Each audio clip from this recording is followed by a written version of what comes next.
Assalamualaikum warahmatullahi wabarakatuh. Perkenalkan, nama saya Wapiara. Saya dari kelas PGMIB.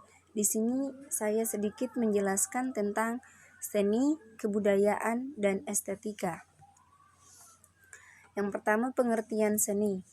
Dalam bahasa Sanskerta, kata seni disebut klipa. Sebagai kata sifat, klipa berarti berwarna. Dalam kata jadiannya, suklipa berarti dilengkapi dengan bentuk-bentuk yang indah atau dihiasi dengan indah. Sebagai kata benda klipa berarti pewarnaan. Arti ini kemudian berkembang menjadi segala macam kekriaan yang artistik.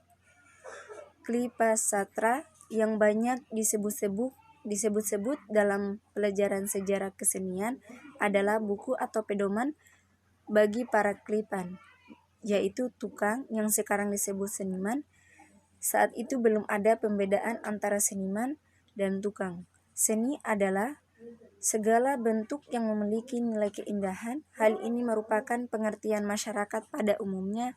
Dalam Kamus Besar Bahasa Indonesia, seni diartikan sebagai keahlian membuat karya yang bermutu yang dapat dilihat dari segi kehalusan, keindahan, dan sebagainya. Kemudian fungsi seni. Yang pertama, sarana kesenangan dan hiburan. Yang kedua, sarana pernyataan jati diri. Berfungsi sebagai sarana pernyataan diri melalui karya seni memungkinkan seseorang menyatakan kepribadiannya secara lebih leluasa. Yang ketiga, sarana integratif.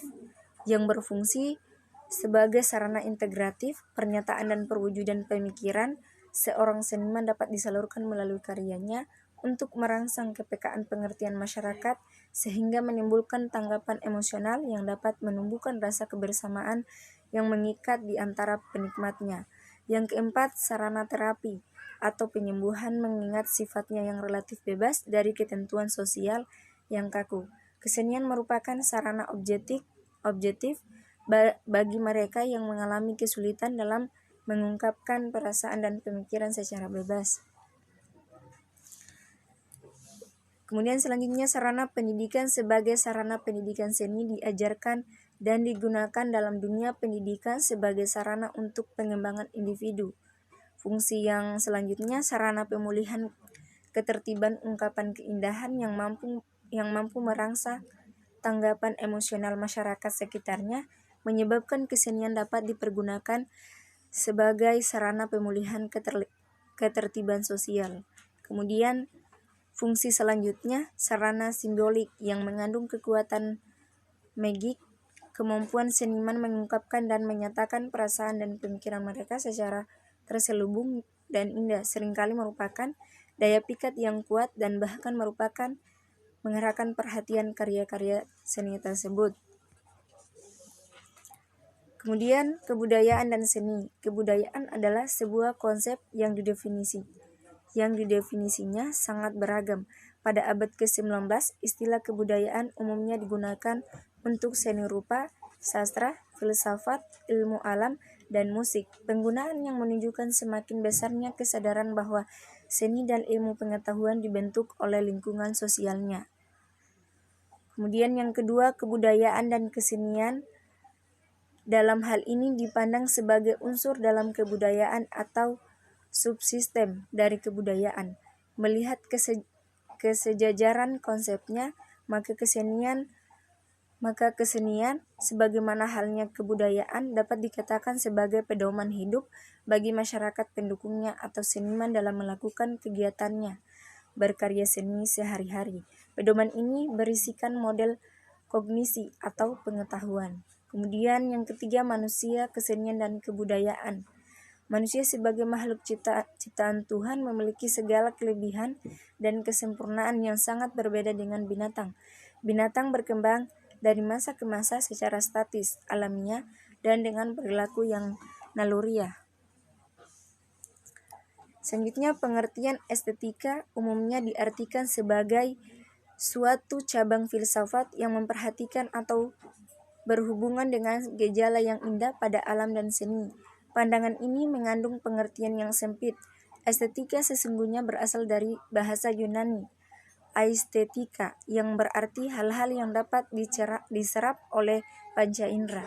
Kemudian menurut asal katanya, Keindahan dalam bahasa Inggris beautiful, dalam bahasa Prancis beau, sedang Italia dan Spanyol bello yang berasal dari kata Latin bellum. Akar katanya adalah bonum yang berarti kebaikan. Kemudian mempunyai bentuk pengecilan menjadi bonellum dan terakhir dipendekatan sehingga ditulis bellum. Menurut cakupannya, orang harus membedakan antara keindahan sebagai suatu kualitas abstrak dan sebagai suatu benda tertentu yang indah. Kemudian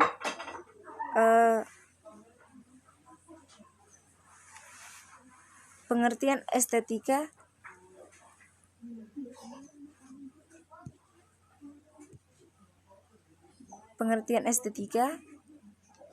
kemudian keindahan. Beauty merupakan pengertian seni yang telah diwariskan oleh bangsa Yunani dahulu. Plato misalnya menyebut tentang watak yang indah dan hukum yang indah. Aristoteles merumuskan keindahan sebagai sesuatu yang baik dan menyenangkan. Plotinus menulis tentang ilmu yang indah dan kebajikan yang indah. Bangsa Yunani juga mengenal kata keindahan dalam arti estetis yang disebutnya simetria untuk keindahan visual dan harmonia untuk keindahan berdasarkan pendengaran atau auditif. Jadi pengertian keindahan saat itu secara luas meliputi keindahan seni, alam, moral, dan intelektual. Herbert Reed dalam bukunya The Meaning of Art merumuskan keindahan sebagai suatu kesatuan arti hubungan-hubungan bentuk yang terdapat di antara penerapan indrawi kita. Kemudian beberapa pandangan dalam estetika. Estetika klasik mengikuti pandangan Plato yang menempatkan seni yang sekarang dianggap sebagai suatu karya indah, sebagai suatu produk imitasi atau mimesis. Karya imitasi seni tersebut harus memiliki keteraturan dan proporsi yang tepat. Kemudian yang kedua, estetika abad pertengahan. Seringkali dianggap sebagai abad gelap yang menghalangi kreativitas seniman dalam berkarya seni. Agama Nasrani atau Kristen yang mulai berkembang dan berpengaruh kuat pada masyarakat dituding menjadi belenggu seniman. Kemudian yang ketiga, estetika pramodern. Anthony Aseli Cooper mengembangkan metafisika neoplatoistik yang memimpikan suatu dunia yang harmonis yang diciptakan oleh Tuhan. Kemudian estetika modern Bonedotte Croix mengemukakan teori estetikanya dalam sebuah sistem filosofis dari idealisme. Segala sesuatu adalah ideal yang merupakan aktivitas pikiran.